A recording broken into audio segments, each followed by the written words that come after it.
இன்றைக்கி நம்ம ரொம்பவே சூப்பராக ஒரு ஈவினிங் ஸ்நாக்ஸ் எப்படி செய்கிறதுன்னு பார்க்க போகிறோம்.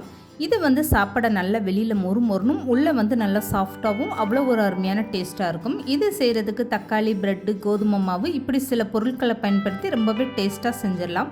ஹலோ ஃப்ரெண்ட்ஸ், வெல்கம் டு சமே டிலேட்.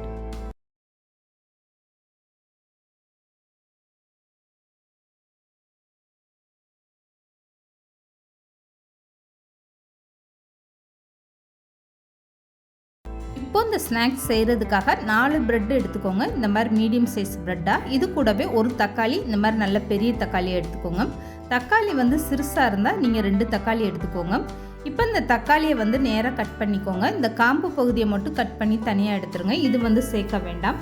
தக்காளியை எடுக்கும்போது இந்த மாதிரி நல்லா குண்டு தக்காளியாக பழமான தக்காளியாக பார்த்து எடுத்துக்கோங்க. இப்போ வந்து இந்த தக்காளியை சின்ன சின்ன பீஸாக கட் பண்ணி எடுத்துக்கோங்க. இந்த மாதிரி கட் பண்ணிவிட்டு மிக்ஸி ஜாரில் சேர்த்து அரைக்கும் போது உங்களுக்கு சீக்கிரமாக நல்லா அரைப்பட்டுரும். இப்போ எடுத்து வச்சுருக்க 4 ப்ரெட்டு பீஸையுமே இந்த மாதிரி சின்ன சின்னதாக பிச்சுட்டு நீங்கள் தக்காளியோடு சேர்த்துக்கோங்க. இந்த மாதிரி ப்ரெட்டை பிச்சு போட்டதுக்கப்புறமா தக்காளி, ப்ரெட்டு ரெண்டையுமே சேர்த்துட்டு ஒரு மிக்ஸி ஜாரில் தண்ணி எதுவுமே சேர்க்காமல் நல்லா நைஸாக அரைச்சி எடுத்துக்கோங்க. தக்காளியில் இருக்க தண்ணியே உங்களுக்கு போதுமான அளவாக இருக்கும். எக்ஸ்ட்ரா தண்ணி எதுவுமே நீங்கள் சேர்க்க வேண்டாம். இப்போ வந்து அரைச்சி எடுத்துகிட்டு வந்த தக்காளி ப்ரெட்டை பாருங்கள் எந்த அளவுக்கு நல்லா கெட்டியாக இருக்குன்னு. ஸ்பூனில் எடுத்து பார்த்தீங்கன்னா இந்த அளவுக்கு நல்லா கெட்டியாக இருக்கும். இதில் வந்து கொஞ்சம் கூட தண்ணியை சேர்க்காமல் நான் அரைச்சி எடுத்திருக்கேன். தக்காளி இந்த மாதிரி நல்லா சிகப்பாக இருந்தால் தான் உங்களுக்கு வந்து செய்யக்கூடிய ஸ்நாக்ஸுமே அந்த தக்காளி கலரில் ரொம்ப நல்லாயிருக்கும். அதனால தக்காளி வந்து நல்லா சிவப்பு கலரில் பழமாக பார்த்து எடுத்துக்கோங்க. இப்போ அரைச்சி எடுத்துகிட்டு வந்த ப்ரெட்டு தக்காளி பேஸ்ட்டை அப்படியே வேறு ஒரு அகலமான பாத்திரத்தில் எடுத்து மாற்றிக்கோங்க. இதுக்கப்புறமா அந்த மிக்ஸி ஜாரில் பார்த்தீங்கன்னா கொஞ்சமாக ஒட்டி இருக்கும். அதில் வந்து ஒரு 2 ஸ்பூன் அளவுக்கு மட்டும் தண்ணி சேர்த்துட்டு இந்த மாதிரி நீங்கள் எக்ஸ்ட்ரா தண்ணி சேர்த்துக்கோங்க. இதுக்கப்புறம் நீங்கள் மாவு பிசைய கொஞ்சம் கூட தண்ணியை சேர்க்க வேண்டாம். இப்போ வந்து 1/4 கப் அளவுக்கு நான் இந்த மாதிரி சேமியா எடுத்து அதை மிக்ஸியில் ஒன்றும் பாதியமாக நுணுக்கிட்டு அதை சேர்த்துருக்கேன். நீங்கள் வந்து பொடியான ரவை சேர்க்குறதா இருந்தால் அதை கூட சேர்த்துக்கோங்க. இல்லைன்னா இந்த மாதிரி நீங்கள் சேமியா எடுத்து அதை நுணுக்கிட்டு சேர்த்துக்கோங்க. இப்போ 3/4 கப் அளவுக்கு கோதுமை மாவு சேர்த்துக்கோங்க. இப்போ மாவுக்கு தேவையான அளவு உப்பு சேர்த்துக்கோங்க. இது எல்லாமே சேர்த்துட்டு நீங்கள் தண்ணியே சேர்க்காமல் இந்த மாவை நல்லா பிசைஞ்சு எடுத்துக்கோங்க. இப்போ மாவு பிசையும் போது உங்களுக்கே தெரியும் பாருங்கள், கொஞ்சம் கூட தண்ணி சேர்க்காமல் இந்த மாவு எந்த அளவுக்கு கரெக்டாக ரொம்பவே சூப்பராக வந்திருக்குன்னு. நான் வந்து இதில் எக்ஸ்ட்ரா தண்ணி எதுவுமே சேர்க்கலை. ஒரு தக்காளி பழம் அது கூடவே 2 ஸ்பூன் அளவுக்கு தான் தண்ணி சேர்த்துருக்கேன். இப்போ மாவு பாருங்கள் ரொம்பவே கரெக்டான பக்குவத்தில் இருக்குது. இந்த மாதிரி நீங்கள் மாவு பிசைஞ்சு எடுத்து வச்சுக்கோங்க. கையில் தொட்டு பார்த்தீங்கன்னா இந்த அளவுக்கு மாவு நல்லா சாஃப்டாக இருக்கணும். இப்போ வந்து இந்த மாவை அப்படியே மூடி போட்டு ஒரு 10 நிமிஷம் நல்லா ஊற வச்சு எடுத்துக்கோங்க. நம்ம சேர்த்துருந்த சேமியா வந்து நல்லா ஊறட்டும். இதுக்காக ஒரு 10 நிமிஷம் இந்த மாவை அப்படியே வச்சுருங்க. இப்போ 10 நிமிஷத்துக்கு அப்புறம் பார்த்தீங்கன்னா இந்த மாவு நல்லா ஊறிடுச்சு. இதுக்கப்புறமா இந்த மாவை ஒரு டைம் நல்லா இந்த மாதிரி பிசைஞ்சு கொடுத்துருங்க.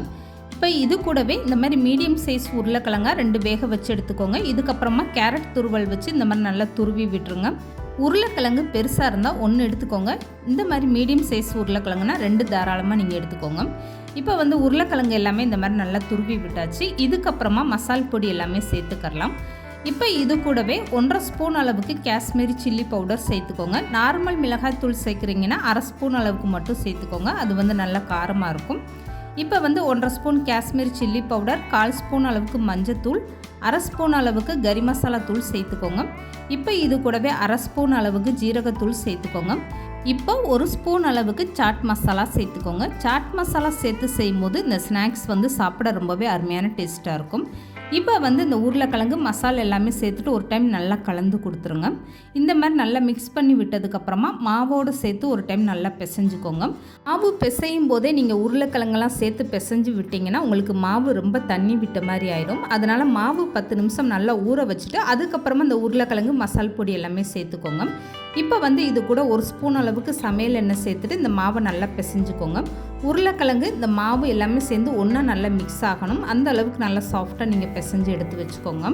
ப்ரெட்டு உருளைக்கிழங்குலாம் சேர்த்துருக்கிறதுனால இந்த ஸ்நாக்ஸ் வந்து உள்ளே சாப்பிட்றதுக்கு ரொம்பவே அருமையான டேஸ்ட்டாக இருக்கும். வெளியில் வந்து நல்லா கிறிஸ்பியாக ரொம்பவே சூப்பராக இருக்கும். இப்போ வந்து இந்த மாவு பாருங்கள் தொடும்போது எந்த அளவுக்கு நல்லா சாஃப்டாக இருக்குன்னு. இப்போ இதிலேருந்து கொஞ்சம் கொஞ்சமாக இந்த மாதிரி மாவை எடுத்து தனியாக வச்சுக்கோங்க.